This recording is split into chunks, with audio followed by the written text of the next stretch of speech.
Good afternoon, everybody, and welcome to the Cabinet meeting of the 10th of January. Happy New Year to everybody in the room and, of course, the legions that are watching online. And particular welcome to quite a number of students. So I hope you enjoy the meeting, and we'll test you afterwards to see what you learnt from it. They might test us. They might. Apologies for absence. We've got Jane? Leader, Councillor Josie Arles has been held up. Her car has not been operating as it should. Okay. So she is going to make every effort to join the meeting, but at the moment she is dealing with the problem with the car. Okay. And Councillor Potter will stand in for him if necessary, for her if necessary. Right. Record decisions of the prior meeting. Sorry, Leader, and Councillor Brake. Sorry, Councillor Brake. And Bupinder Gill. Vicky's standing in. Yeah, thank you. Record decisions of the prior meeting, is that agreed? Agreed. Declarations of interest of any kind, Councillor Filmer? Thank you, Leader. My normal declaration regarding Medway, Norse, and I will leave the meeting. Thank you. Councillor Doe? I need to declare an interest, particularly in item 9, which is the 6-month update and business plan for the Medway Development Company. As you know, I chair that and the director of it. And I have got a dispensation from the Conduct Committee to speak and vote at the meetings on matters concerning it. Yes, indeed. Thank you. Councillor Colvin? As with Councillor Doe, Leader, as I'm a Director of Medway Development Company, and I have the same dispensation from the Council Conduct Committee. Thank you very much. Go then to item 4, Provisional Local Government Finance Settlement, which falls to me as normal. And members, first of all, I'll take you to the recommendations, which are Section 16.1, which is asking colleagues to note the implications of the Provisional Local Government Finance Settlement in formulating the 23-24 budget proposals. As members will have known from other discussions, and we'll be able to see from Table 2 on page 25, that unusually the local government settlement was actually helpful to us in our budget setting process, and you can see that there is an improvement in our position of £5.3 million in that table. That table doesn't tell the full story, and I refer members to 11.1 above, because whilst the adult social care reforms removes our original draft budget assumptions by £5.8 million, there is £3.3 million that will come back in as a result of those government manoeuvres. So unusually, the settlement, which is not the final settlement, the provisional settlement, benefits this by almost £9 million. The final settlement will be due fairly soon. Historically, that doesn't change things greatly, just a few thousand here and there. So I just want to talk in particular about some of the main complexity related to the report, which is set out in Section 7, which is social care grants. And there's quite a lot of manoeuvring going on there. The government has at last started to recognise the crucial role that social care is playing in the wider health and social care marketplace, if we want to call it that. And has recognised that in terms of some of the grants that I've just referred to. And there's a whole section in Table 2 about social care grants that members can see for themselves. There is an assumption under 7.1 that the extra 2% increase in the referendum limit, which in our case will yield £2.848 million, will be taken up by local authorities. That needs just a little bit of unpacking, because the government's attitude in determining our available resources, the government is making the assumption that all upper tier local authorities will take the 2% increase in the levy, notwithstanding the fact that it obviously has some political issues attached to it. It goes deeper than that, though, because if local authorities, any local authorities don't take the 2% precept increase, the government will, in its subsequent workings, will assume that you have, because you have the opportunity to, and the government is saying that is what you should do, and if we choose not to do it, this council will pay for it in terms of its future budget assumptions and the way that government calculates our core spending power, as they call it, which is an exercise, as we know, in smoke and mirrors and always has been. Nonetheless, I think that for the purposes of this working through into our draft budget, that we are obliged to consider the 2% increase as a given, and we'll have that debate a bit more at the next Cabinet meeting when we will decide exactly what it is we send forward to full council later in February. I referred to the core spending power, and that's set out in Table 1. And members can read that for themselves. They can see the increase, the government's assessed increase in core spending power from 221 million in this year to a potential 243 million in the next year. And as I reiterate, that does make the assumption that we will take the 2% increase in the precept. I think there's not too much more for me to say, other than to say that the stats that are relevant to this discussion are set out in Tables 1 and 2.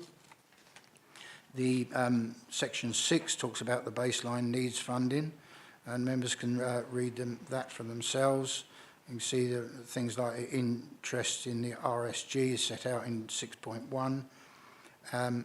There are pluses and minuses in Table 2. For instance, we no longer will receive £725,000 from the services grant, lower tier services grant that unitaries and Mets were in receipt of, not counties, 383,000. We won't receive that anymore because the government say that is factored in elsewhere. I would disagree, but hey-ho, that's just me. And people can see that the pluses and minuses. But it is fair, in summary, to say that for once the local government settlement has been helpful in terms of our budget build. Colleagues will know that despite that, we still have a substantial hurdle to jump in terms of bringing forward a sustainable budget for council in due course. So I move those recommendations and go to Councillor Doe. Yes, I do second those recommendations, and in doing so, I hope that people will look at this, because I think it's extremely interesting document to show the sheer complexity of the way in which the government's calculations are worked, and also the work which our officers have to do in order to make sure that we get the maximum amount that we can draw from each of these headings, which I think is no mean feat. I think that the government have, as the leader has told us, I think for once left us in a slightly better position on the face of it. But actually, of course, with costs rising at something like 10%, one can really see that if council tax goes up by 5%, you aren't gaining that much. You're in fact going to have to do it. It's a strain on services. Also, we're finding that the cost of childcare, the number of children that are coming through, is in fact rising. It's rising everywhere, and I think that is something which we find very difficult to actually anchor down. And I think the same is shortly going to be true of adult social care, where although there is a push to get hospital discharges completed, and we have been told that the National Health Service will actually pay for those people being in accommodation in order to accomplish that. They'll be moved into appropriate residential supported accommodation. We don't know for how long before they actually say, well, now over to you. And then, of course, that again is a floating rock, if you like, in the budget that you just don't know.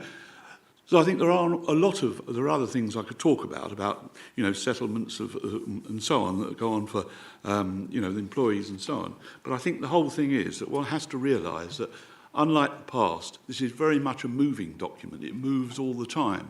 And, you know, here we are, sort of getting towards halfway through January, and we still haven't got firm figures on which to base the calculations that we need to make.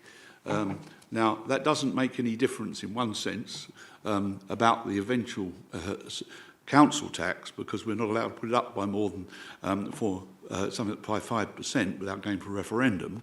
And I don't think that, frankly, we just have to cut our cloth according to our purse. But there undoubtedly doesn't remove the strain that there is on the services at all levels, from filling potholes right the way down to you know, the various things that I've already mentioned, the childcare and adult care. So there is, I think this is a very well-balanced document at the moment. Tremendous amount of work has been done on it by the leader and by the Chief Finance Officer. And I think I do commend it to you, but we just have to realise that this may not be the final solution to the numbers, and the numbers still have to be worked on. It isn't a question that people delightfully overspend. It's a question that when, for example, building costs are going through the roof quite suddenly, then, you know, I was talking to a builder this morning, actually, on one of our sites for the housing revenue account. And he was actually saying to me that, you know, coping with those increases in double figures and the state of materials and so on, so something like 15%, you reckon, they've gone up, makes it extremely difficult for everybody. So I think that, you know, we are doing what we can here, and through a series of processes, we call them star chambers, we are looking at every item in our expenditure. We don't just simply put this down as, you know, oh, that's what we spent last year, we can have it this year, plus whatever percentage is there. We look at every single expense heading, is analysed and gone through to see if we can actually do things in an even more efficient way. Really working on the basis that we want as far as possible not to lessen the services we provide, because we know that the public needs them. So with that, I'd like to commend these as well for your approval. Thank you, Councillor Doe. Councillor Chitty? Thank you, Leader. Taking up a point that Councillor Doe has just made, as an authority, we really like to be able to take the services out to everybody. Now, the statutory services are a given, but as an authority, we always look forward to be able to bring more to the table than just the statutory services. And I'll only mention one, which is economic development, and how important that is to the growth, not only of businesses and jobs, but to the viability of an area that puts a great deal of store by being very, very bold in bringing business and the type of businesses they bring here. So there are so many other elements to this that we as an authority would like to commit to more. However, the pressures that are brought on by statutory services is incredible. We've had this discussion year in, year out, and the government certainly, or successive governments, have looked at local authorities as being expensive. Well, we're not. We're nearest to the people. We're the ones that understand what the population of our areas are, and we understand what the needs are, and that's not just as politicians, but as an authority that really cares and is committed to the area that we live in, puts that into jeopardy. So the same arguments that we've had over the last, 10, 15 years. And I find that very sad. Thank you, Leader. Right, thank you. Thank you, members. Yes, agree with all of those things. Both Councillor Doe and Councillor Chitty have mentioned service delivery, and I think if it's one thing this administration over the last 23 years has been noted for, is the way in which we have maintained and enhanced frontline service delivery. Those universal services that are used by most of the people most of the time, and that is absolutely crucial. And of course, it is right and proper for colleagues to mention statutory services because, as they've said, those are a given. It's how we deal with those and try to contain some of those external pressures that cause us so much angst going forward. I'm particularly worried, and Councillor Doe mentioned it, I'm particularly worried about the health and social care realm. The government's recent announcement of £200 million to assist with discharges from hospital, and that's leading now to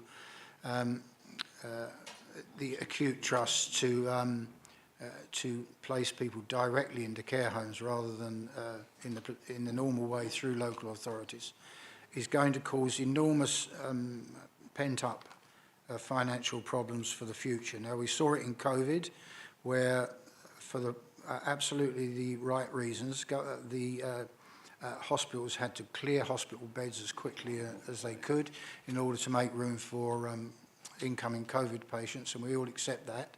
What I don't accept, and I said so at the time, and I will say so again, is the way that then in turn disrupted the provider market by the hospital trusts paying well above the rate that local authorities do and can afford to pay. And when COVID, that critical stage of COVID passed, and the baton returned to local authorities, we were and still are faced with a provider market which has great expectations in terms of placement costs, which we cannot possibly afford to meet. And that is now going to be replicated.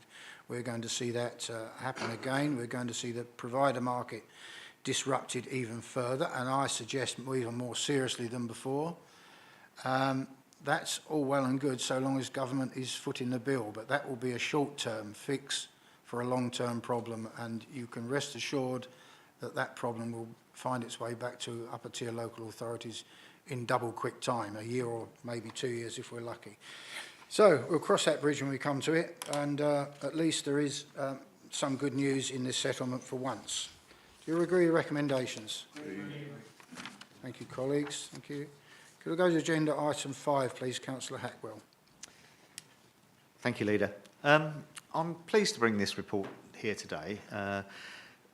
It's a report that focuses on some changes we want to make in the Benefits and Financial Welfare Service. Within the finance team, the Benefits and Welfare Service has responsibility for the administration of housing benefit, discretionary housing payments, including council tax reduction scheme, to assist taxpayers on low incomes.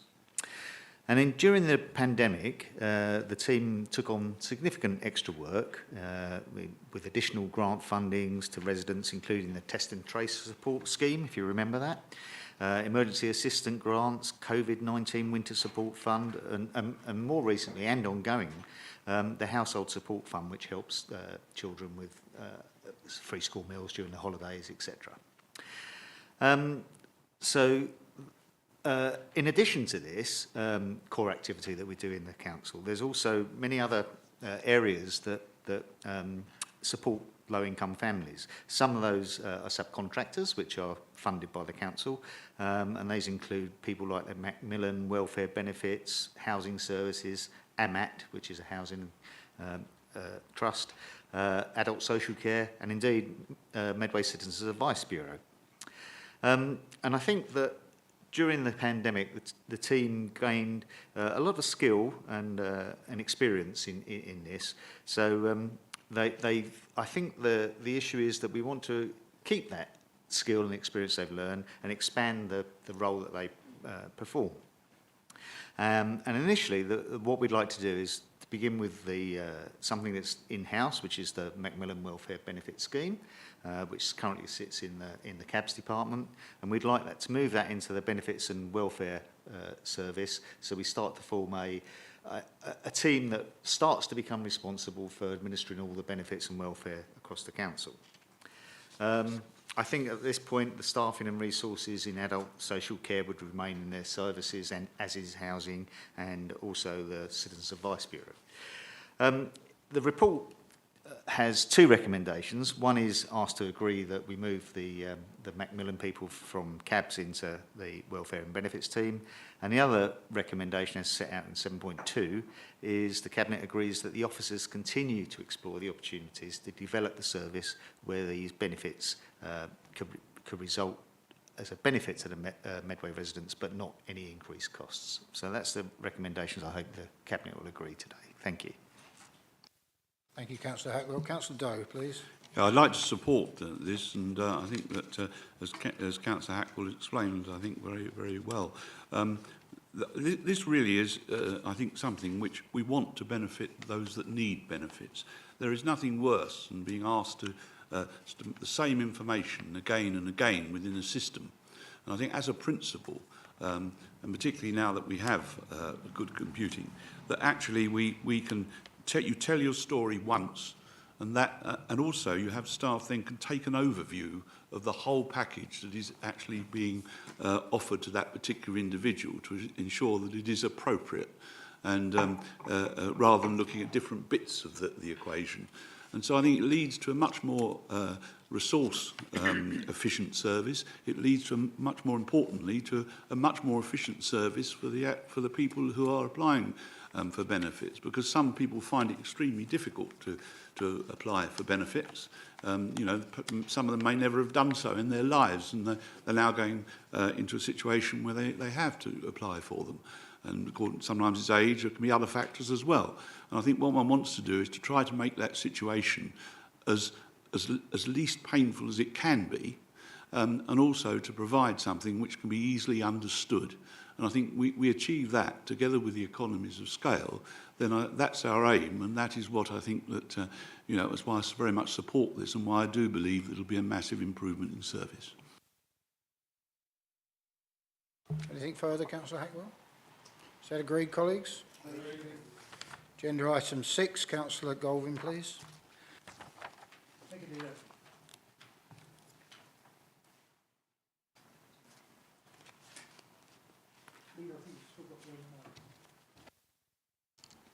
Thank you. Since we introduced the category management system of procurement, which, if I recall, Leader, you had no little to set it up in the first place, the council has enjoyed substantial benefits worth many times the cost of the team.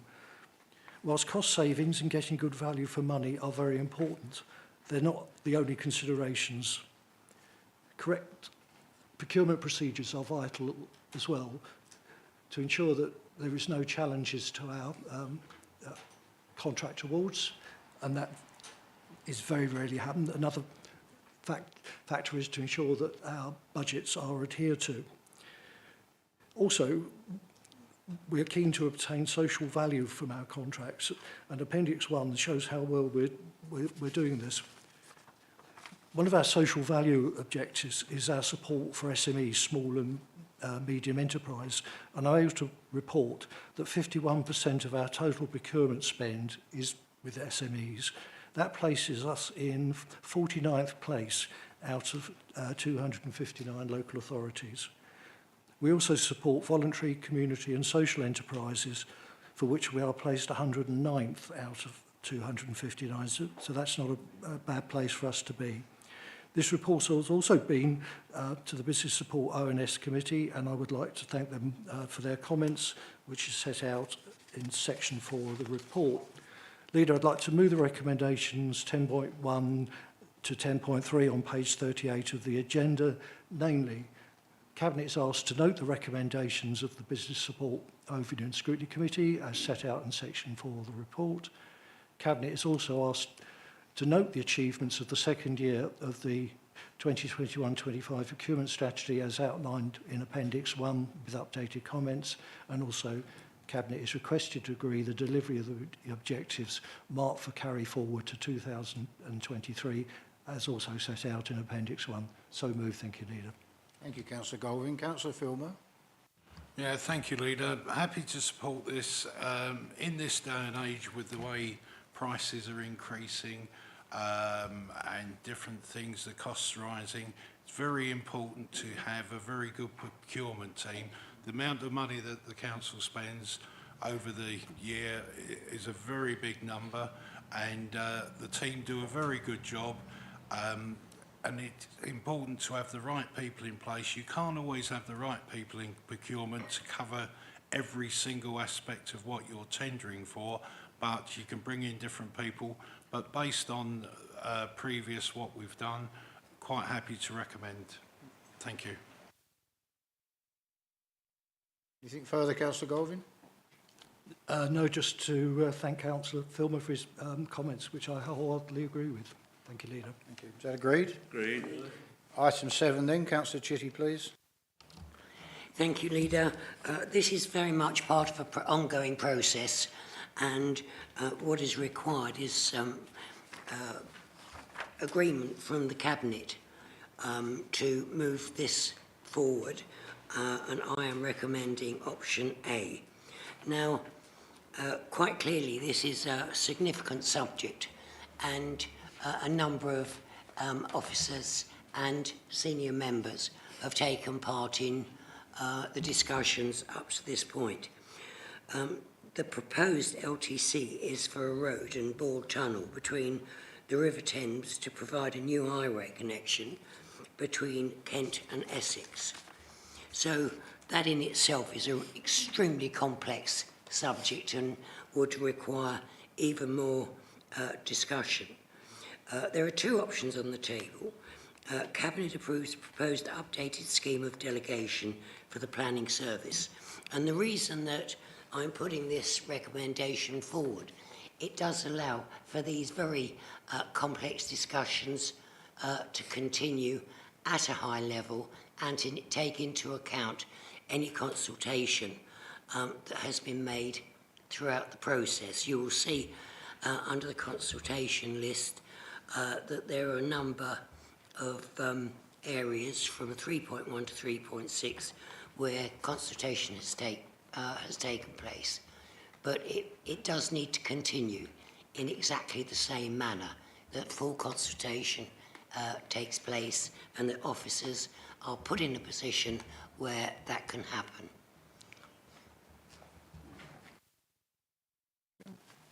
Councillor Hackwell, please. I'm happy to support this. I think it's very important that we have representation at these hearings and to look after Medway. It will have an impact on Medway. No, even though it's outside Medway, it's so very close to our boundary. It will have a big implication. So happy to support this. Councillor Potter, please. Yeah, thank you, Leader. I support the recommendation here. It is of key importance that we have strong representation throughout this process. I think people think that you put the crossing in place and that's the whole solution in itself, but those vehicles are going to go somewhere and they're going to go to the road network, the strategic road network, but also the local road network, particularly impacting the western side of the borough. I fully support the proposal for the Lower Thames crossing. It's something that is so badly needed and has gone on for so many years, but of course it's important that all the implications of it are considered, and we need to have that representation throughout the process. Councillor Galvin. Yes, just to follow on from Councillor Potter, there are implications of this that's spread across our area. I'm particularly thinking of Councillor Potter mentioned the western side, but I'm also concerned of representing a ward in the southern part of Medway. The effects on the road network, and particularly Bluebell Hill, it was very disappointing to read in the last few days that KCC has put back any improvements to the junctions of the M2 with the M and Bluebell Hill. That has huge knock-on implications for the residents of Walderslade, Lordswood, Princes Park, and Horsehead and Rochester South. All will be affected by the significant increase of traffic that the new crossing will put onto that part of the road network. Having said that, I certainly welcome the extra crossing. The Dartford crossing is now under significant pressure.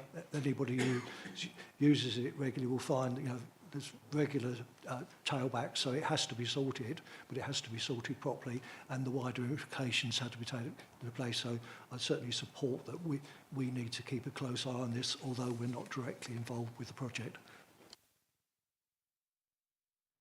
Thank you. Back to you, Councillor Chitty.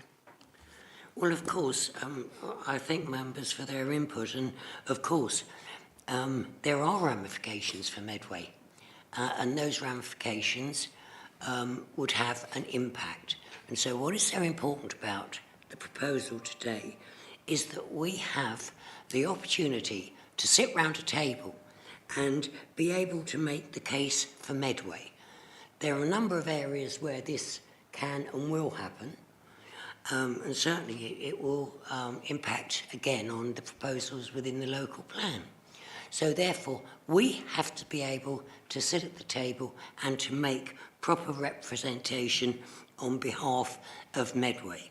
And certainly when it comes to the examination, we have to prove that we have been fully aware and interested in making the appropriate recommendations when it is the appropriate time to do it, and when the opportunity arises that we can do it. So I thank members for their support, and certainly I hope they will go for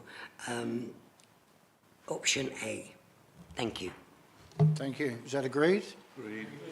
Thank you. Agenda item 8. Just wait for Councillor Filmer to leave, and then Councillor Golvin will present the report. Thank you.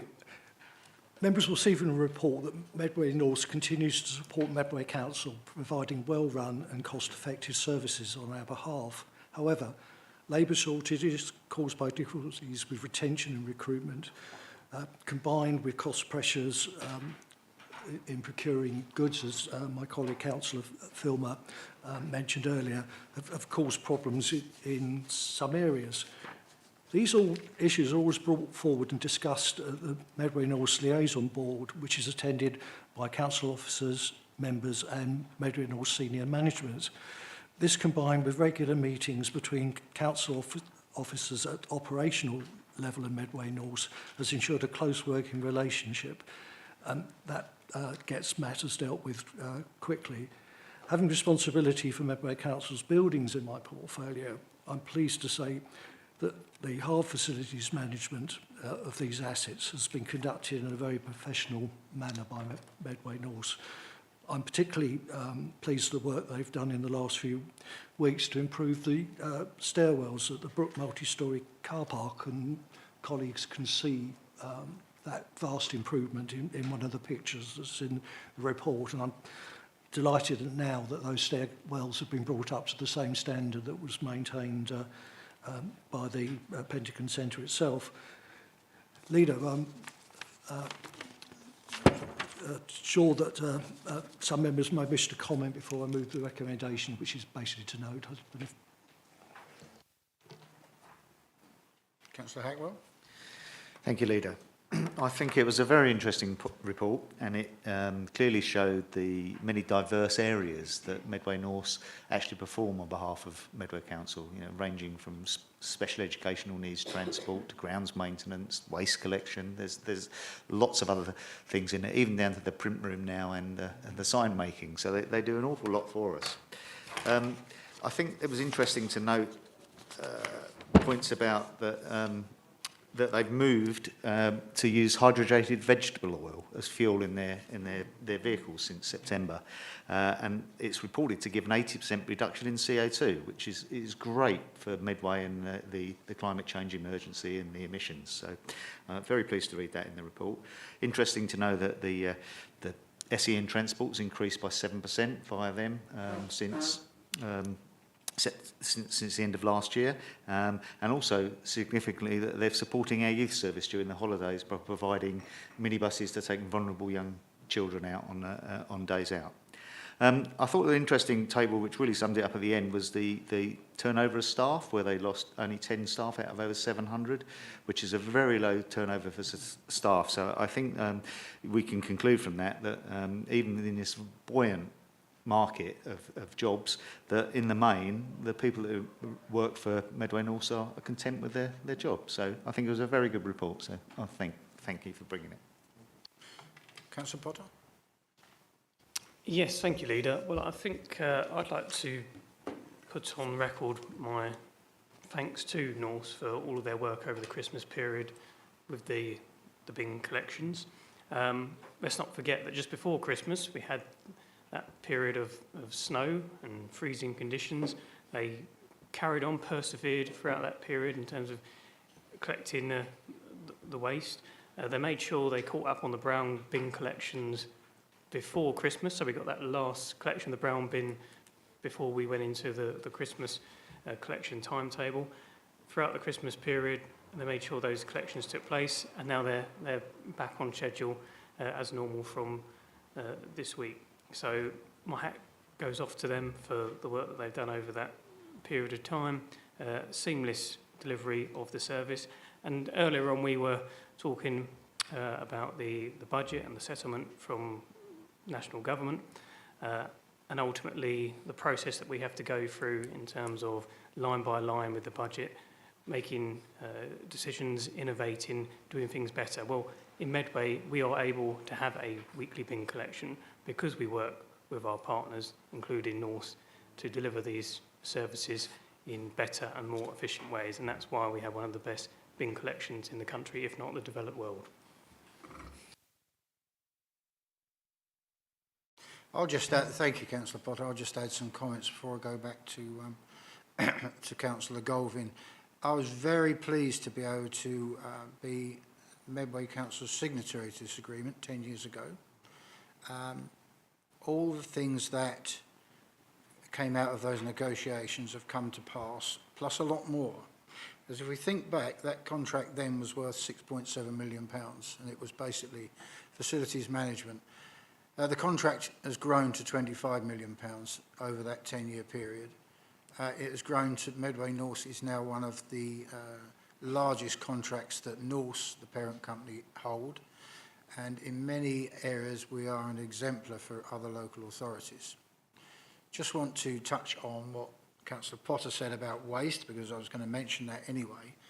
And we can see from the associated photographs what goes in page 131, for example, where the street sweeping there is and cleaning is highlighted in photographs. But that's, of course, just one of the many waste management functions that they carried out. And I was just reminded a few weeks ago when I did some work with another local authority, who will be nameless, and they were quite pleased that they had managed to transition from 2 weekly collection of recyclate to 3 weekly collection with apparently little adverse impact from the local electorate. But of course that's a matter for them. But I have said before elsewhere, and expect me to say it again, that I sat and thought, well, every week is recyclate collection in Medway. Every week is brown bin collection in Medway, and every week is household waste collection in Medway. And as Councillor Potter, you said, that is one of the finest waste collection and management provisions in the whole of the country, if not the finest, quite possibly is in that category. You also said, Councillor Potter, that they maintain their standard of service delivery through snow and ice, which is true. But I take you back a bit further to COVID, when they maintained that standard of service delivery through a worldwide pandemic to a remarkable standard. And I think we had about 3 days of disruption to service while some of the operational matters were ironed out. And I think what sets us apart as an administration, and expect me to hear me say this again at some point from the opposition, is that whilst we were insistent that Medway Norse found a way of managing waste collection and disposal through the difficult times of COVID to meet the service requirements of Medway people, whilst we were insisting on that weekly collection service, which prevailed throughout the whole of COVID, the Labour opposition was suggesting 2 or even 3 weekly collections. So there is a big difference between the political imperatives of the two main parties here in Medway. and we'll return to that subject over the next weeks and months, won't we? So, top marks to Medway Norse. It is not without its challenges. The budget setting process involving them is not without its challenges, because they have many and various pressures to deal with, just as we do. But nonetheless, we are talking our way through that, and I expect a satisfactory conclusion to come out of that, which will mean no diminution in service delivery to Medway people. Back to you, Councillor Goldwyn. Thank you, Leader. Councillor Hackwell mentioned the Greenfield, but Norse have also been very innovative in their use of EVs as well. They've been innovative in the ways they've recycled materials that have been collected at the household waste sites and are producing an income back from that. Both you and Councillor Potter mentioned the brilliant service we had over Christmas and also during the inclement weather. All the collections were caught up with, despite all that heavy snow, and one of the crews even managed to find the time to have a snowball fight with some young children, which those young children will treasure for the rest of their lives. So I think we are blessed with some really hard-working teams at all levels in the organisation. So, Leader, I'd just like Cabinet colleague to note the contents of the report and appendices. Thank you, Leader. Thank you, Councillor Goldwyn. Is that agreed? Agreed. Someone could retrieve Councillor Filmer, please. Assuming he hasn't gone home. Here he is. Go on to agenda item 9, which Councillor Councillor Doe. Councillor Doe, can I remind colleagues there's an exempt appendix which they should avoid straying into. Councillor Doe. Well, the Medway Development Company is the company which the council set up in order to provide, I think, additional revenue streams to the council to make sure that we do a really good job in regenerating Chatham and to a certain extent Gillingham as well.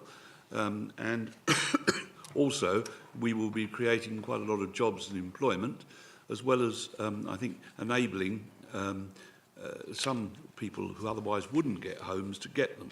And the way in which we've done that is that we've actually managed to agree with Homes England, the First Homes pilot scheme, by which first-time buyers get a 30% reduction, which is paid directly into the company. And that enables us really to make sure that local people are accommodated, whereas they wouldn't otherwise be able to afford their own homes. So I think it's a really good step forward. And it is likely that we're already applying it to the waterfront scheme. At the moment, the situation is that we have a number of schemes on site. First of all, we have Britton Farm Street in Gillingham, which is going to create 44 new affordable homes as part of the overall deal for the company. We are about to complete Garrison Point, which is at the back of the Brook Theatre, and I think is actually a model for how these schemes should go. A lot of the buildings were built to such a high quality that actually people were buying them off the plans. I mean, it was that simple. And we are actually keeping it going.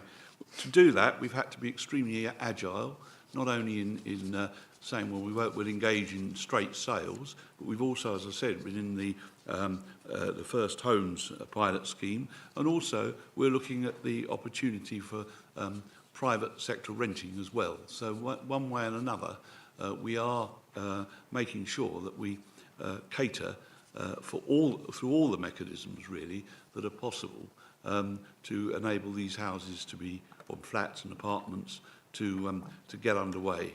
I think that this obviously, to start with, was obviously a considerable leap in the dark, if you might say, for the council, with the aim really, in particular, not only of bringing in that income, but of regenerating Chatham in particular. It has taken on some sites which other people were not prepared to develop, such as, for instance, the waterfront site, which is now being turned from, I think, into a really nice development overlooking the river, and where we're now finding that demand is very strong for those, and that I think is interesting. We also we have in our sites the Mountbatten House, which is that part of the above the Pentagon, where we're producing. We're planning to produce a completely new development on top, as it were, which will be completely refurbished for residential use for the restaurant on top, and also to extend it towards the brook, so that actually that produces even more units and really provides a city centre of really some great quality, I think, in addition to the works that are being done to the paddock to bring that up to scratch.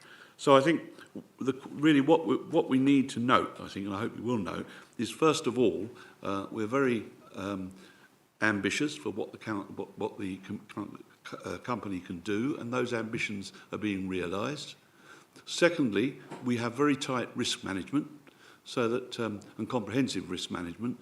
Although you can't build without risk, we make sure that as far as possible those risks are mitigated and looked after. Thirdly, we bring in this financial return to the council, which I think is excellent. And also, we are, as I say, creating jobs and investment locally and giving people access to homes. So what really is not to like about the company in some ways? But I'm very pleased that we've been able to do that. It isn't easy, but I think you'll find that you know, as we go through this, it will begin to be even more profitable as it goes into the Mountbatten exercise. So one way and another, I hope that you will support the recommendations, which are that you note the progress which is being made on the projects. There is also a business plan which is in the public excluded part, but I hope that you will actually look at that exempt appendix, because it does set out very clearly not only what we're doing now, but sets it in context as to what we want to make sure that it delivers. And I think that you will see the achievements are actually summarised in paragraph 9.2, and I move the recommendations in that section, section 9, which is, say, to note the progress, to note the key achievements that have been made, and to approve the business plan as set out in the exempt appendix. So I hope, therefore, that you'll feel able to accept this and recognise that it's hard-won success, but it is success in a very difficult market at the moment. Thank you, Councillor Doe. Councillor Golvin.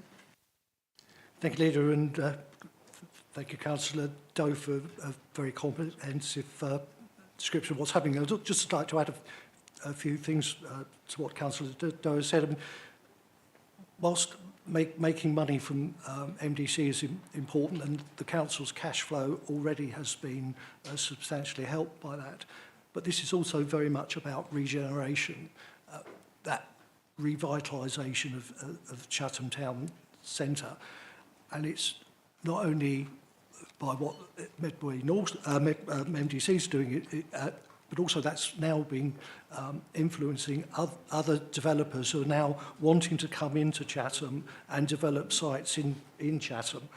That was not happening until we made that commitment to revitalise and invest in Chatham. So that, along with our investment in the Pentagon Centre, I think is also paying us great dividends. Also, remember, whilst the Garrison Point development at Whiffins is nearly complete, its affordable housing element, the rented affordable 20 units, have actually been delivered 2 years ago. The first people moved into that development up at White Road just before Christmas 2 years ago. Those are good quality homes. They're exactly the same modular units as you can see over the road there at Kitchener Barracks, produced by a company called Top Hat, and they are providing good affordable rented homes for Medway people. We're also providing, through the First Homes bonus that we've had, homes for people to purchase locally as well. One of the jobs that Councillor Doe delegated down to me, a director has to sign off all the sales and exchange contracts. That's been delegated to me, and I've now getting, I'm pleased to say, probably a repetitive strain injury for having to sign these contracts so many times. But it's been interesting to see where those people have come from. The majority of those people have come from Medway towns or immediately adjacent. And 2 contracts I signed just a few weeks ago really caught my eye in that, if you forgive the pun, that one couple was living in the Eye, which is the block of flats, which is just literally 75 yards from Garrison Point. There's another couple just living along the road in Cross Street, probably about 300-400 yards away. So there you've got 2 young couples deciding that they want their first home in Chatham because they're already living in Chatham. So their experience of living in Chatham must be good if they want to, make their first purchase on the housing market there. So I think that augurs well for Chatham as a good, exciting place to visit. And as I say, MDC has really made a major role in that. And I think once we've got Mountbatten House underway, which the architectural work is now being done, we're looking at where the rented affordable is going to go for that, and that project I'm really looking forward to seeing stuff. You can see things are moving at the moment. The small amount of asbestos that was in the building has now been removed. That's all out, and we're now in the process of letting the contract for stripping out the electrical and mechanical parts of the building, so it'll be back to a bare concrete shell that then can be refurbished with the new properties. So I think this is a really good news story. Thank you, Leader. Thank you, Councillor Golding. Councillor Filmer? Yeah, thank you, Leader. Very happy to support this. Most people think that house building is quite a simple, profitable business that, you just get a piece of land, you put the building on, but the type of properties that we're looking at building in Medway, you can spend an awful lot of money below the ground. As in Chatham, the different things you find in the ground, I mean, some places you dig, you might find skeletons and all sorts of things. It all puts pressure on it. So when I read the business case through, I was quite pleased with the diversity, the way the approach you're taking, because in this time, I was talking to someone this morning, they've gone out to tender for a job a few months back. Tenders have come back 40% up on what they was anticipating, and these are professional people that we know quite well. So by what you're doing, looking at the different approaches once you've actually built these properties to sell them or rent them, I think is the way forward. So, I really appreciate what you're doing on that front. Councillor Potter? Thank you, Leader. Well, Councillor Doe asked us to note the progress based on the report, but I don't need to note the progress based on the report because I've seen it with my own eyes, both from the street, but also from the visit I had to the site back in the summer with Councillor Golding, with yourself, Councillor Doe, and I think Councillor Brake was also on that visit. We got to have a look round the water side development and all of the progress taking place there. In fact, we went up in a lift up the side of the building onto the roof so we could look down from there and see it all coming up, being built up towards us. I could appreciate what Councillor Filmer was saying also in terms of you have to spend a lot of money below the ground to get that right, because you actually see where they were doing that work under the ground to make sure those buildings are built on solid foundations. There's quite a challenging area there in that Rats Bay, as they call it. We're not calling the accommodation there Rats Bay, though. I don't think that's the most aspirational. Then we also went up to Garrison Point and had a look at one of the show homes there, and obviously could see the nearly completed building at that time. And we also had a look around Mountbatten House and could see how that's all going to take shape. So all of this progress has been made in a phenomenal amount of time. I take my hats off to both Councillor Doe and Councillor Golding for their work leading on this, and of course to officers and Lewis at MDC for all of his work. And at the end of the day, what we're doing here is regeneration at its best. because we are providing homes for Medway residents on a brownfield site that's going to bring footfall into the centre of Chatham. So many wins there. Quite often when you talk about regeneration, it's something that's done to a community for other people, but this is being done for the people of Medway, and you can see that with the contracts being signed for Medway residents who are moving in to these properties. So very well done. Yes, on that last point, our premise of growth for all in Medway is regeneration should mean something to everybody in Medway, and everyone should have the opportunity to learn from and benefit from that growth. And I think this is a really good example. And I was so pleased to, when I first did some work in Wokingham, a smaller unitary, to see that how they brought forward their own development company a number of years ago. And we came back here and we talked it through here.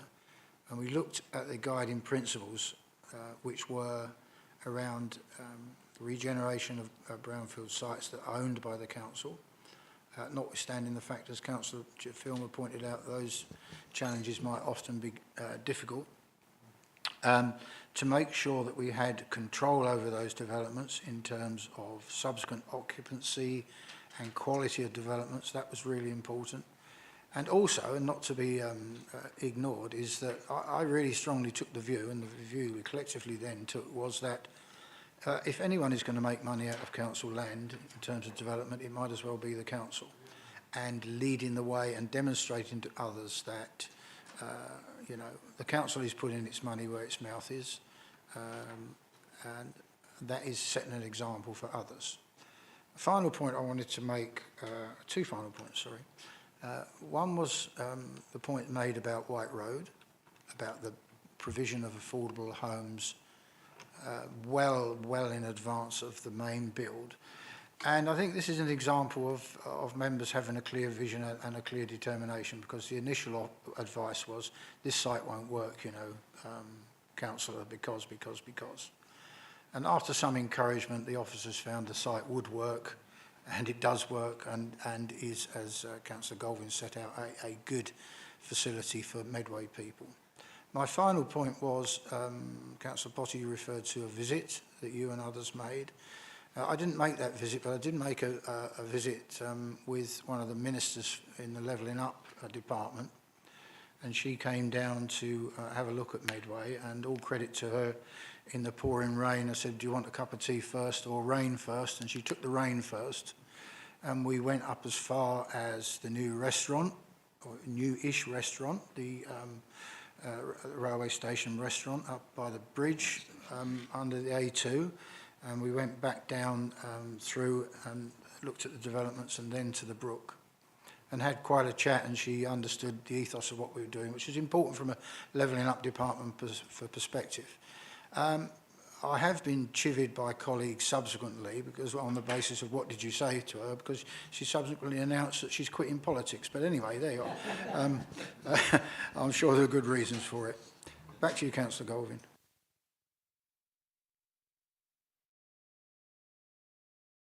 I'm glad you took it to the fire station brasserie, because that was another one of our regeneration projects. Of course, we own the building, which is nice, so well done with that.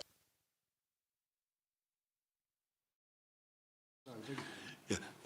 Well, can I thank my colleagues very much for their support, and without that support I think it would be very difficult for us to continue. It's not just grudging support, it's support we really appreciate, and I think that you know, we will do our best to deliver for the public. I never forget, of course, it's not our money, it's your money, the public's money, and therefore we must get a good return on it.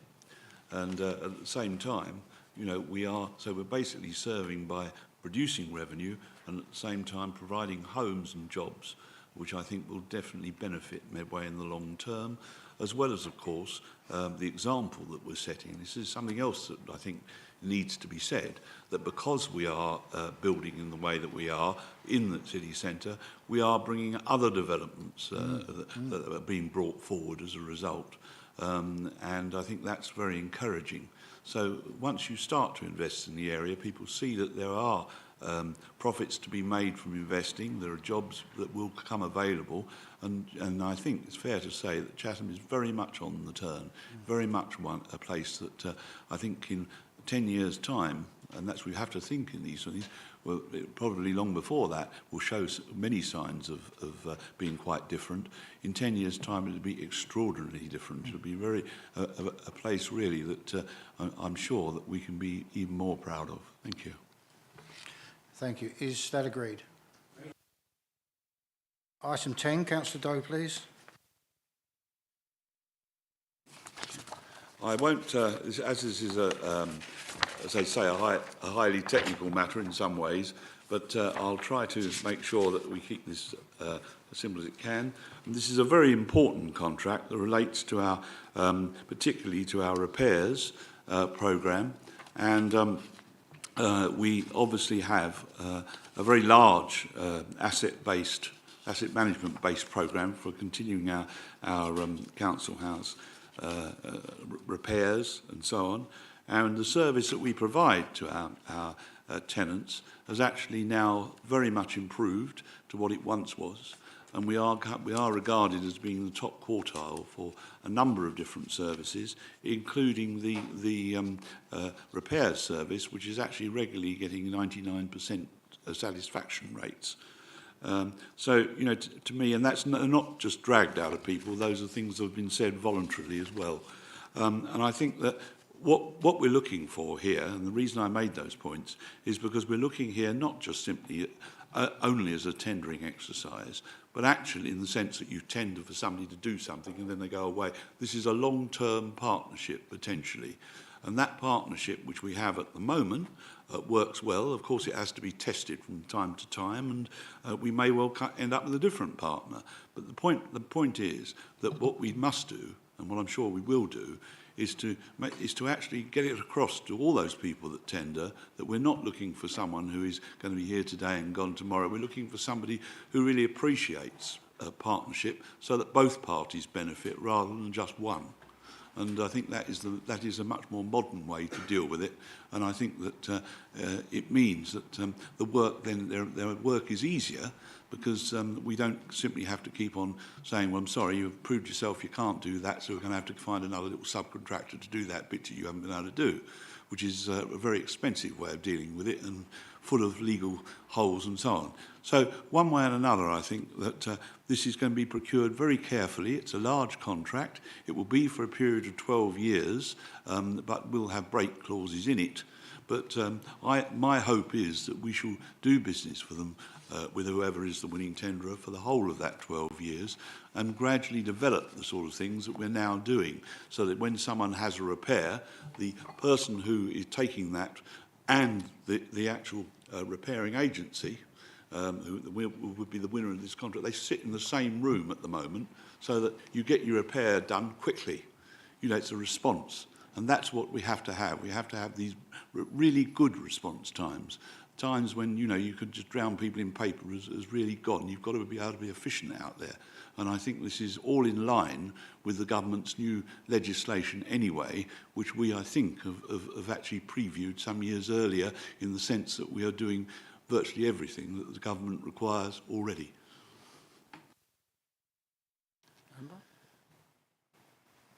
Councillor Filmer. Yeah, thank you. I'm happy to support this, and I really wish you well with the procurement on this, because it's a very important contract. And if you've got something like 99% satisfaction figures, that takes some achieving. And there's quite a few companies out there who will promise you the earth, and you know, there's always a cheaper company that will turn it round. And the biggest problem is, if you've got a very good contractor, he's pricing that job with knowledge. So he knows what it's costing him to do. But we all have to check prices now and again, so I really do wish you well. But it's one of those that needs an awful lot of careful weighing up on who it's given to at the end of the day. Is that agreed? Thank you. Councillor Potter, item 11 in Councillor Earle's absence. Yeah, thank you, Leader. pleased to present this report in Josie's absence, which seeks permission for the award of the Family Time Contact Service for children in care and their families. The Family Contact Service is a statutory service that carries out the Council's duty to provide supervision and observation of contact between children who are the subject of care proceedings and their family members. Importantly, the service ensures the safety and well-being of our vulnerable children during the proceedings and creates a stable, secure and sensitive set of arrangements between parents, caregivers and children. The service delivers approximately 8,000 hours of direct contact and associated activity. Family contact can often be court-ordered up to 5 times a week according to circumstances. There were 7 bidders for this contract, which is excellent in the current climate, many of a high standard. As part of this recommissioning of the service, we have further enhanced the requirements of the service. This includes new key outputs and outcomes, improved processes, and a quality assurance programme, which will be monitored by the lead commissioner as part of the ongoing project delivery process. The procurement requirement and its associated delivery will be funded from existing revenue and capital budgets, with family time taking place primarily from a designated quality fit-for-purpose facility based within the Council's owned centre in Gillingham. This means the model is financially and more economically sound than using external facilities. The new contract is scheduled to be awarded for a start date of the 1st of April 2023. I therefore move the recommendation as set out in section 9.1 of the report. Thank you, and I forgot to refer members to the fact there's an exempt appendix. Let's not stray into that. Is that seconded? Yes. Councillor Chitty. Any more comments? Is that agreed? Agreed. Thank you. Go then to our final item, item 12. Councillor Golvin, please. Thank you, Leader. This local authority is under a statutory duty to provide care and support to eligible adults with identified needs. Supported living is a cost-effective way of providing this care and allows local authorities to separate the care and accommodation costs. Supported living clients are typically aged between 18 and 64 years and have a learning disability, autism, physical disability, a mental health condition, or have a history of substance misuse. At the lower end, supported living could just provide 2 or 3 hours a week of support, whereas more complex individuals could receive 24 hours a day care with 2-to-1 or even 3-to-1 support. The care will be facilitated by means of a dynamic purchasing system, DPS, which service managers that will be enabled to provide that service quickly and economically. The DPS consists of 3 lots. Lot 1 is support for individuals with lower needs. Lot 2, support for individuals with higher needs. And Lot 3, specialist support, i.e. the 24-hour type care. Providers are admitted onto the DPS once they have proved that they have the skills and the experience to support the individuals in one or more of the lots. Benefits of the new DPS are core care costs agreed prior to the provider receiving any referrals. Increased number of providers will lead to a more competitive marketplace. Provider performance managed against their ability to deliver service user outcomes. Greater focus on outcomes, leading to a greater independence for the service users. Brokerage function becomes more streamlined and quality focus, less need to chase providers for information such as cost breakdowns. More providers will be available to deliver specialist service, and finally stimulate the local market to ensure its services continue to meet the needs of residents. Medway Council spends approximately £18 million each year on supported living service for working age adults. This amount has risen in recent years as supported living is becoming more person-centred and cost-effective alternative to residential care. This report went to the Procurement Board on the 21st December, where due to the cost of the Council to providing their services, officers were requested to report on the contract every 6 months.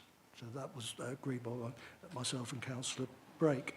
I should also highlight there's been another paper circulated with an update to some of the information provided in the exempt appendix. This is in relation to 12 providers who had not been allocated to specific lots awaiting further evaluation. Officers have now completed this work, and the final list of providers and allocated lots is point 1.3 of the addendum exempt appendix tabled in front of members at the beginning of this meeting. So, Leader, the recommendation is on page 211 of the agenda that Cabinet agrees to admit the providers identified in the exempt appendix on the dynamic purchasing system DPS. So moved, Leader. Very good, thank you. Seconded someone? Councillor Hackwell, do you want to speak, Councillor Hackwell? Is that agreed? Agreed. Thank you, everyone. Meeting closed.